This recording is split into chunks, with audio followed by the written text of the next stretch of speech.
मध्ये मराठी या विषयात तुम्हाला पहिले काय दिलं जातं, एक पॅराग्राफवर आधारित प्रश्न विचारला जातात. मग पॅराग्राफवर आधारित प्रश्न आपल्याला सोडवायचे असेल तर सर्वात महत्त्वाचं काय करावं लागेल, तो जो पॅराग्राफ आहे, परिच्छेद आहे, तो आपल्याला आकलनपूर्वक म्हणजे काय म्हणतात ना, समजपूर्वक त्याचं वाचन करायचं असतं. मग आपण इथे पुढचे प्रश्न सोडवू शकतो. आता बघा कशा प्रकारे तो परिच्छेद असू शकतो. मोती अंगणात खेळत होता, त्याची सावली अंगणात पडली होती, मोती पळाला की सावली पळायची, मोती थांबला की सावली थांबायची, मोतीला खूप मजा वाटली. आता यावर कसे प्रश्न असतील? पहिला प्रश्न बघा. हा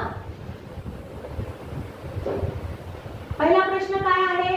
अंगणात कोण खेळत होते? मग सांगा बरं, अंगणात कोण खेळत होते? अंगणात मोती खेळत होता. मग मोती ऑप्शन ज्या ठिकाणी असेल त्या ऑप्शनला तुम्हाला काय करायचंय? गोल करायचं. Very good.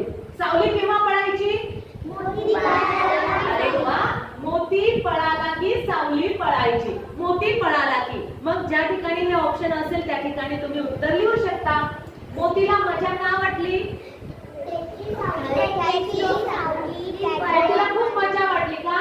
मोती पळाला की सावली पळायची, मोती थांबला की सावली थांबायची. हा खेळ खेळताना त्याला खूप मजा वाटायची. मोती कोठे खेळत होता? Very good. मोती अंगणात खेळत होता. मोत्याची सावली का थांबायची? तो थांबला की सावली थांबायची. मग हे तुम्हाला उत्तर केव्हा समजले? जेव्हा पॅराग्राफ तुम्ही काळजीपूर्वक वाचला, म्हणून तुम्हाला याची उत्तर आली की नाही? समजलं ना? मग